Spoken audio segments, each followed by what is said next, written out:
Hello everyone, and welcome back to another episode of Hallowed Be Thy Game. And in today's episode, I'm going to share with you 10 tips and tricks I wish I had known from the start in Soul Hackers 2. These are beginner tips, and if there is interest, I can always put out a more advanced version in the future.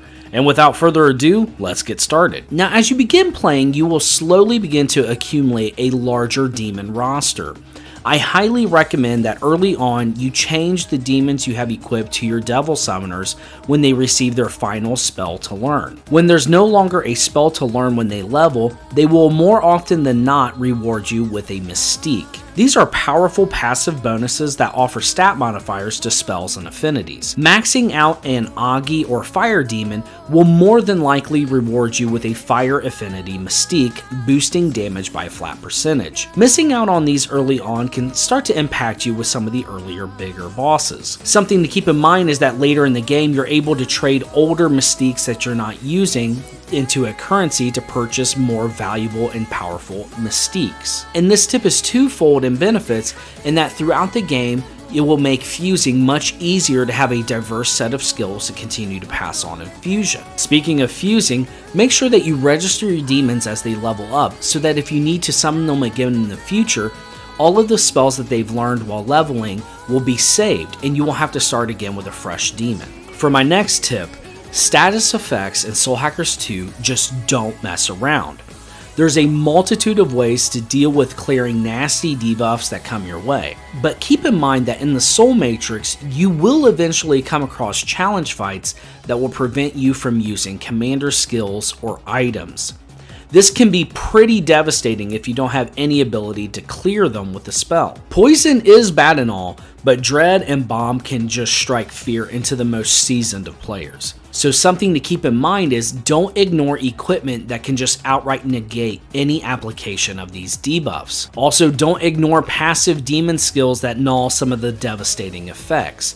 I made the mistake of mostly relying on items, and it came back to bite me later when I wanted to take on some of the challenge monsters. This may come as an obvious recommendation, but just don't ignore side quests. The vendor side quests in particular, as they offer the ability to gain access to extremely useful upgrades, and the Demon Fusion side quest just offers flat stacking percentage discounts to all fusion costs, which saves you a killing. Genuinely a lifesaver. Some side quests can be kind of tricky to find, so be sure to read the fine print so you just don't waste an hour searching in the wrong location, like I may have theoretically done in my adventures. Something you may have missed if you're me, and I wish I had known early on, is that the teleport function on the map allows you to travel then to just more than the quick travel locations on that map. If you hit the L2 and R2 buttons, you can traverse to all teleports within the dungeon, different floors and whatnot. May seem obvious, but when you're gaming at 3 AM like I was, you could have used that tip in traversing the Soul Matrix. Now, soul levels are relationship points that you earn through dialogue choices or hangout events throughout the game. You can see who is going to be awarded the points during the conversation by just hovering over the option.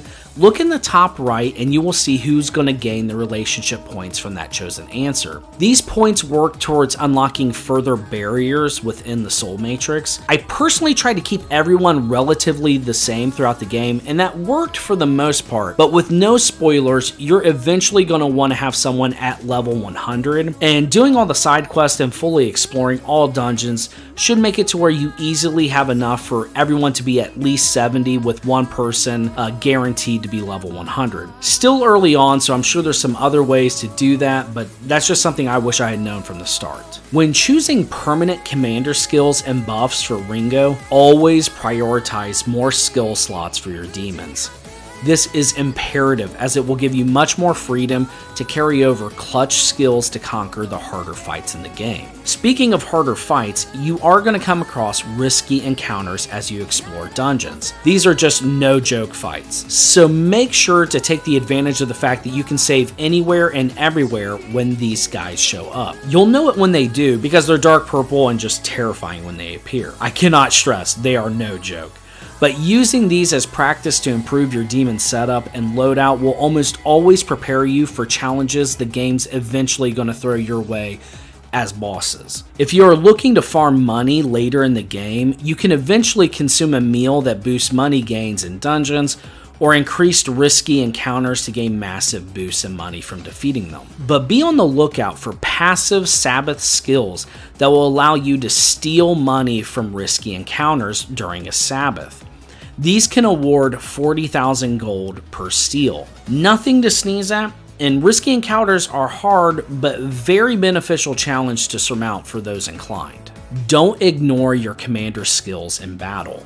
Having the ability to change what demon is attached to your party can turn the tide of a failing encounter if an enemy is just hammering a weakness or you don't have anything to hit their weakness. Never be afraid to keep a backlog of demons with a diverse set of skills to be able to tag a weakness should you need it. And lastly, as you are tackling side quests and delving into the Soul Matrix, it can be easy to wonder where you're supposed to go for the main story, after boosting all your power levels and spending a lot of time doing that. Hitting the menu button, you can see where to go for the main quest listed up in the top left of the menu. This just helps you to know where to go exactly if you're ever lost. And with that, those are 10 tips and tricks to help guide new players as they try to stop the apocalypse in Soul Hackers 2. Like this video if you liked it, and be sure to share the tips and tricks you wish you could have known from the start down in the comments. Thanks so much for watching, and I will see you all next time.